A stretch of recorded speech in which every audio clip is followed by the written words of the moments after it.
নমস্কার, কেমন আছেন সবাই? প্রবাসে ঘরকন্যা একটি ভ্লগে আপনাদের স্বাগত জানাই। আজ রবিবার, সকাল এখন 9টা। ছেলেমেয়েরা ঘুম থেকে উঠে পড়েছে। আজকে একটু তাড়াহুড়োর মধ্যে আছি। 9টার মধ্যে একটা জায়গায় পৌঁছাতে হবে, আর ঘুম থেকে উঠতে উঠতেই ওরা বাজিয়ে দিয়েছে 9:45। অল্প একটুখানি দুধ কর্নফ্লেক্স ওই জন্য দিয়ে দিচ্ছি। তাড়াতাড়ি এইটুকু খাইয়ে নিয়ে ওদেরকে নিয়ে বেরাবো আজকে একটা অনুষ্ঠানে। আজকে আমেরিকার স্বাধীনতা দিবস, তো এদেশে কেমন করে স্বাধীনতা দিবস পালন হয় আপনাদেরকেও সঙ্গে করে নিয়ে যাব। চলুন বেরাই তাড়াতাড়ি। খাওয়া দাওয়া হয়ে গেছে বাচ্চাদের, সবাই আমরা তৈরিও হয়ে গেছি। চলুন বেরাই। আমাদের দেশে স্বাধীনতা দিবসের সময় যেমন আমরা সাদা, সবুজ, কমলা এই রঙগুলো পরি, এদেশে হচ্ছে গিয়ে লাল, নীল আর সাদা। কারণ এই তিনটে রং আপনি এদের পতাকায় দেখতে পাবেন। অনেক দিন পর সকাল সকাল এরকম বেরাচ্ছি। আকাশ একদম পরিষ্কার, সাদা সাদা পেঁজা তুলোর মতো মেঘেরা ঘুরে বেড়াচ্ছে, গাছপালা একদম সবুজ হয়ে আছে। চলে এসেছি আমরা, তবে গাড়িটা পার্কিং করতে হয়েছে অনেকটা দূরে। আজকে বহু রাস্তাঘাট বন্ধ, কারণ প্যারেড যাবে তো, তাই ওই রাস্তায় এখন গাড়ি চলাচল করতে দেয়া যাবে না। তবে বহু লোকজন করেন কি জানেন, ওনারা একদম গোটাটাই হেঁটে চলে আসেন। সকালের মর্নিং ওয়াকটাও হয়ে যায়। তবে আমরা হেঁটে এলাম না, একটু দেরি হয়ে গেছিল। আর আমাদের বাড়ি থেকে প্রায় 2-2.5 কিলোমিটার দূরে। ভাবলাম বাচ্চারা যদি অতটা না হাঁটতে পারে, আবার ফিরেও তো যেতে হবে হেঁটে, যদি গাড়িটা না সাথে নিয়ে আসি। তো ওই জন্য একটু দূরে পার্ক হলো ঠিকই, কিন্তু একদম বাড়ি থেকে অতটা দূর হাঁটতে হবে না। এই যে গলির মুখটা এইভাবে আটকানো থাকে, কোথাও ফায়ার ব্রিগেডের গাড়ি দিয়ে, পুলিশের গাড়ি দিয়ে, অথবা ওই স্টপ সাইন দিয়ে। চলে এসেছি। অলরেডি ওই দেখুন প্যারেড শুরু হয়েও গেছে। আমাদের দেশের স্বাধীনতা দিবস যেমন পালন হয় আগস্ট মাসে, এদেশে হয় জুলাই মাসে। কিন্তু এই সময়টা তো সাধারণত আমরা দেশে কাটাই, বাচ্চাদের গরমের ছুটি চলে। কিন্তু এই বছর তো দেশে যাওয়া হলো না, তাই বাচ্চাদের সাথে করে নিয়ে এলাম। কেমনভাবে এখানকার স্বাধীনতা দিবস পালন হয় ওরাও দেখবে, আর আপনাদেরও ভাবলাম একবার সাথে করে নিয়ে যাই। হয়তো পরের বছর আবার দেশে চলে যাব, তখন তো আবার দেখাতে পারবো না। এই দেখুন এদেশে এইভাবে পালন হয়। তবে আমাদের দেশে যেমন স্বাধীনতা দিবসের দিন পতাকা উত্তোলন হয়, মার্চিং হয়, বাচ্চারা প্রভাত ফেরিতে গান গাইতে গাইতে যায়, এদেশে দেখি একটু অন্যরকম ভাবে হয়। লোকজন থাকেন ভীষণ একটা ছুটির মুডে, চারিদিকে হই হল্লা, গান বাজতে থাকে। আর সেন্ট্রাল পার্ক বলে সেই যে পার্কটা আছে যেখানে আমাদের দুর্গাপুজো হয়, ওখানে বসে বিশাল বড় মেলা। নানা রকমের গান বাজছে, কিন্তু কপিরাইটের ভয়ে শোনাতে পাচ্ছি না। এটিকে স্বাধীনতা দিবসের প্যারেড বললেও মার্চিং করতে কখনো কাউকে দেখিনি। 3-4বারই দেখেছি আমরা এই প্যারেডটা। তবে অন্য কোথাও প্যারেড হলে সেটা অবশ্য হতে পারে, তা আমার জানা নেই। তবে আমাদের এই কমিউনিটিতে কখনো আমরা প্যারেড করতে দেখিনি। তবে যেটা সুবিধা হলো যে এখানে ধরুন নতুন নতুন যে সমস্ত সার্ভিসগুলো শুরু হয়, সেইগুলো আমরা এই প্যারেডটির মাধ্যমে জানতে পারি। এই এখনই দেখছেন এই যে বাচ্চাগুলি ছুটছে জার্সি পরে একই রকম, এটা হচ্ছে এখানে একটা ফুটবল টিম, সকার টিম আর কি। ধরুন আপনার বাড়িতে একটা ছোট ছেলে আছে কিংবা মেয়ে আছে, আপনি তাকে সকার দিতে চাইছেন, তো আপনি এনাদের সঙ্গে যোগাযোগ করতে পারেন তখন। আবার ধরুন কমিউনিটিতে কেউ একজন জুম্বা ক্লাস খুলেছেন, তো আপনি অনেকদিন ধরেই খুঁজছিলেন যে আমাদের কমিউনিটিতে যদি একটা কেউ জুম্বা ক্লাস খুলতো খুব ভালো হতো। আজকের এই প্যারেডটাতে এলে আপনি তাকে দেখতে পেয়ে যাবেন, বা আপনার বন্ধু বান্ধবরা এলে আপনাকে তা খবর দিয়ে দেবে। এটি আমাদের এখানে যে মারাঠি কমিউনিটি আছে, ওনাদের তরফ থেকে এই মার্চিংটা বেরিয়েছিল। একটু কোণের দিকে দাঁড়িয়েছিলাম, ভাবলাম একটু মাঝের দিকটা যাই, এখান থেকে আরো ভালো দেখা যাবে। দেখছেন সবাই চেয়ার ম্যাট সবকিছু নিয়ে এসেছে, যাতে সুন্দরভাবে পেতে বসে মার্চিংগুলি দেখতে পান। একটু হাওয়া দিচ্ছে সকালের দিকে, ওই জন্য অনেক বাচ্চা কাচ্চাই জ্যাকেট পরে এসেছে। তবে আবার বেশ মিষ্টি একটু রোদও উঠেছে। ভারী দুর্মূল্য এই রোদটি, যতটা পারা যায় গায়ে লাগিয়ে নিতে হবে। বাবারে, আবার প্যারেড দেখতে কে এসেছে দেখুন।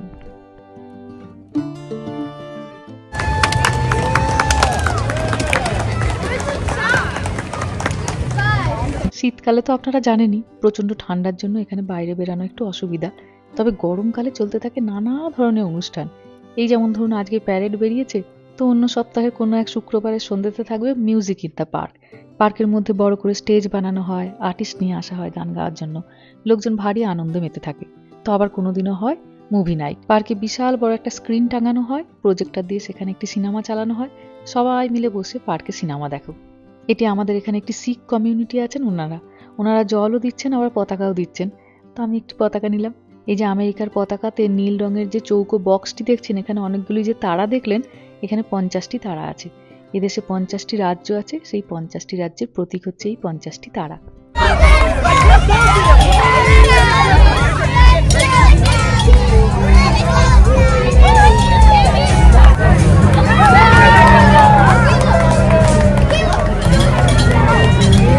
ওদের মনটা খুব দুঃখ হচ্ছিল, ওদের হাতে পতাকা নেই।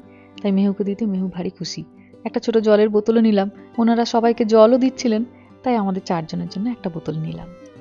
এত চারিদিকটা গম গম করছে, একদম অন্য রকমের একটা পরিবেশ। সবাই খুশি, সবাই সবাইকে স্বাধীনতা দিবসের জন্য শুভেচ্ছা জানাচ্ছে। অসম্ভব সুন্দর লাগছে। আমরা যেখানটিতে দাঁড়িয়েছি এটি একদম এন্ড পয়েন্ট, এরপরে প্যারেডটা আর সোজা যাচ্ছে না, এটাই শেষ। এখান থেকে এই যে ওনারা ইউটার্ন নিচ্ছেন, দিয়ে আবার সোজা চলে যাচ্ছেন। এখান থেকে প্রায় ধরুন 1.5-2 কিলোমিটার দূরে যে সেন্ট্রাল পার্ক আছে সেখানে গিয়েই প্যারেডটি শেষ হয়ে যাবে আবার।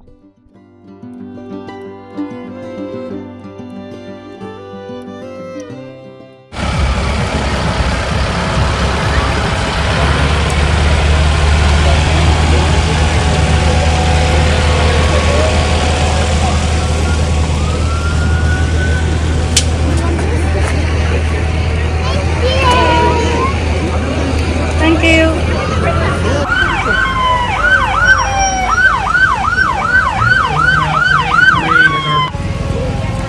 Don't go home yet. We have a street fair happening at the other.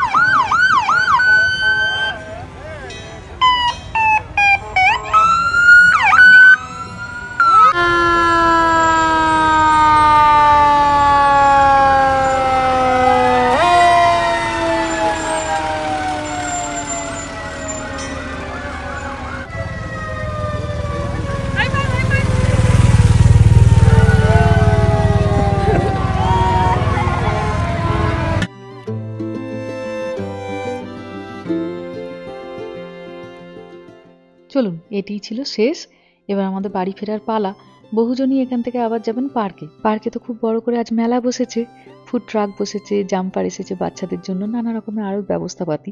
তবে আমরা আজকে আর এখন পার্কে যাব না, ঘরে এক গাদা কাজ বাকি জানেন। ঘরদোরগুলো কিছুটা গুছিয়েছি, কিন্তু প্রচুর জিনিসপত্র গ্যারেজে বাকি।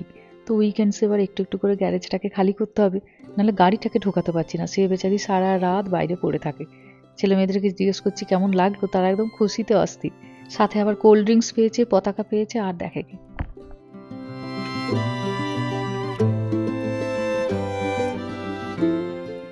শেষে আবার হিন্দি একটা গান চালিয়েছে।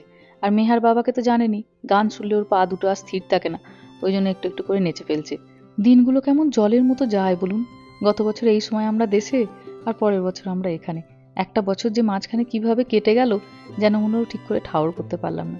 এই রাস্তাটা হেঁটে যেতে হচ্ছে ঠিকই, কিন্তু অপূর্ব সুন্দর রাস্তাটা, চারিদিকটা সবুজ হয়ে আছে, আর ছবির মতো সুন্দর বাড়িগুলো। গরমকাল তো, প্রত্যেকটা গাছ ভর্তি এখন ফুল, দেখুন কি অপূর্ব সুন্দর লাগছে চারিদিকটা।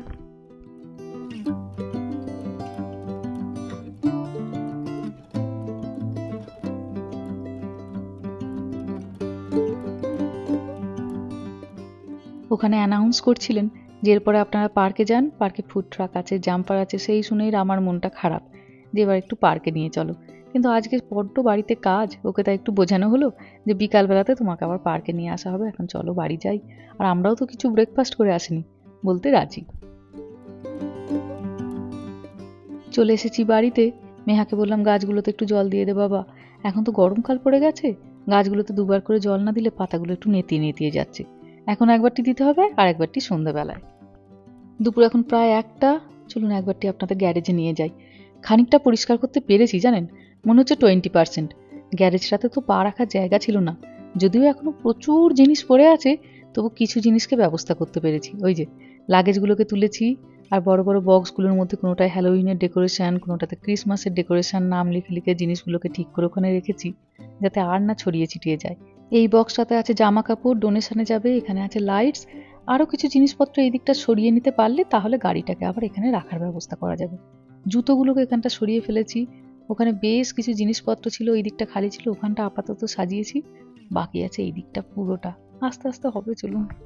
রবিবার মানেই হলো বিরিয়ানি, ওর বাবারও ভারী পছন্দের, বাচ্চাদেরও পছন্দের। হয় বাড়িতে তৈরি করা, আর না হলে প্যারাডাইস থেকে নিয়ে আসা। তবে আজকে আর রান্নার তো সময় পাইনি, আজ প্যারাডাইস থেকেই নিয়ে এসেছি। এটাতে আছে একটু চিকেন 65, ফ্যামিলি প্যাক বিরিয়ানির সাথে ওটা কমপ্লিমেন্টারি, একটুখানি বাটার চিকেন, রায়তা, আর এই যে এখানে বিরিয়ানি সাজানো হয়ে গেছে। চলুন আজ ব্যাকইয়ার্ডে বসে খাই। 2-4 মাস পর থেকে তো আবার ঘরবন্দি হয়ে যাব, যেটুকু গরমকালটা আছে সবাই মিলে একটু উপভোগ করে নিই। ভারী সুন্দর আজকে হাওয়াও দিচ্ছে, আবার মিষ্টি রোদ উঠেছে। দুপুরে আজকে রান্নার থেকে ছুটি নিলেও দুপুরবেলাতে খাওয়া দাওয়ার পরে অনেকগুলো মাছের চপ গড়েছি, ডিপ ফ্রিজে দিয়েছিলাম ওইগুলোকে ফ্রোজেন করে নেওয়ার জন্য। মোটামুটি এখন 1-2 সপ্তাহ চলে যাবে। মাঝে মাঝে সন্ধ্যাবেলার দিকে একটু করে এয়ার ফ্রায়ারে দিয়ে দিই, বাচ্চারাও খুব ভালোবাসে। তো আপনারা তো জানেনই আমি এরকম কস্কো থেকে মাছের ফিলে নিয়ে আসি, তাকে আদা রসুন পেঁয়াজ ধনেপাতা দিয়ে একটা মোটামুটি মশলা মাখিয়ে রেডি করে ব্রেড ক্রাম্বস দিয়ে করে এইভাবে ট্রেতে করে ফ্রোজেন করে নিই, দিয়ে আবার জিপলকে করে রেখে দিলাম। যখন যেটুকু দরকার হবে সেটুকু বার করে আস্তে আস্তে করে ভেজে নেবো। তবে এখন আর ভাজি না, জানেন এই মাছের চপ ভাজতে গেলে এত তেল টানে, তাই এখন আর না ভেজে এয়ার ফ্রায়ারে দিয়ে দিই। এয়ার ফ্রায়ারে দিলে তো খুব একটা তেল লাগে না, তা তো আপনারা জানেনই। দাঁড়ান এবার 4টে গড়বো, আপনাদেরকে তাহলে দেখাতেও পারবো যে এয়ার ফ্রায়ারে কিভাবে সুন্দর এটাকে কম তেলে ভাজা যায়। ব্যাস এই কটাকে রেখে দিলাম। এই ধরুন বুধবার আর শুক্রবার দুবার বার করবো, তাহলেই শেষ হয়ে যাবে। আর ওখানে 4টে রেখে দিয়েছি, 4 জনের 4টে, এখন ওইগুলোকে এয়ার ফ্রায়ারে দিয়ে দেবো। এই ফ্রিজটাতে দুদিকে দুটো ব্যবস্থা আছে বলে একদিকটা ভেজ করেছি, একদিকটা নন ভেজ। এই দিকটা আমার নন ভেজের দিক। ব্যাস এইগুলো থাকলো, এবার এয়ার ফ্রায়ারে এইগুলোকে দিয়ে দেবো। 2 চামচ মতো তেল একটা বাটিতে মেপে নিয়েছি, আর সাথে নিয়েছি একটা ব্রাশ। ব্যাস এবার এখানে এই স্ট্যান্ডটা দিয়ে দিলাম। এই এয়ার ফ্রায়ারটাতে আবার দেখছি স্ট্যান্ড দিয়েছে, আগেরটা চেঞ্জ করে দিয়েছি, ওটা 5-6 বছর হয়ে গেছিলো বলে। দিয়ে স্ট্যান্ডটাতে একটু ভালো করে ব্রাশ করে দিলাম, না হলে তো চিটে যাবে। এর উপরে এবার ফিলেগুলোকে বসিয়ে দেবো, আর ফিলেগুলোর ওপরেও একটু করে ব্রাশ করে দেবো। দিয়ে সব মিলিয়ে আমি 400 ডিগ্রি ফারেনহাইটে 15 মিনিটের জন্য দিয়েছি।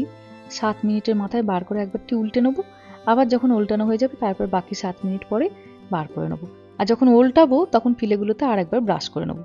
ব্যাস হয়ে গেছে। এই ফয়েলটা এবার ফেলে দিই, দিয়ে ট্রেটাকে ধুতে দিয়ে দেবো। কত বছর হয়ে গেল ট্রেটা, জানেন এটা এদেশে আসার পরে আমার প্রথম ট্রে ছিল, আইকিয়া থেকে কিনেছিলাম মাত্র $6.5 দিয়ে। গল্প করতে করতে এইদিকে হয়েও গেছে 7 মিনিট, বার করে নিলাম। এবার এইগুলোকে একটু উল্টে দেবো। এই দিকটা দেখুন কি সুন্দর ভাজা হয়ে গেছে। আবার তো 7 মিনিট মতো যাবে, আরো সুন্দর লাল লাল ভাজা হয়ে যাবে। এই পিঠটাতে আরেকবার অয়েল ব্রাশ করে দেবো। তবে 2 চামচ তেলও লাগলো না, জানেন বলতে গেলে 1.5 চামচ তেলেই হয়ে গেল। ব্যাস এবার আরেকবার 7.5 মিনিটের জন্য দিয়ে দেবো, তাহলেই হয়ে যাবে। যাই হোক চলুন, ভিডিওটাও এবার তাহলে এখানেই শেষ করছি। সবাই ভালো থাকবেন, সুস্থ থাকবেন, সাবধানে থাকবেন। আর ভ্লগটা কেমন লাগলো সেটা আমাকে অবশ্যই কমেন্টে জানাবেন। ভালো লাগলে একটা লাইক করে দেবেন। সবাই ভালো থাকবেন, সুস্থ থাকবেন, সাবধানে থাকবেন। দেখা হবে খুব শিগগিরই পরের একটা ভ্লগে।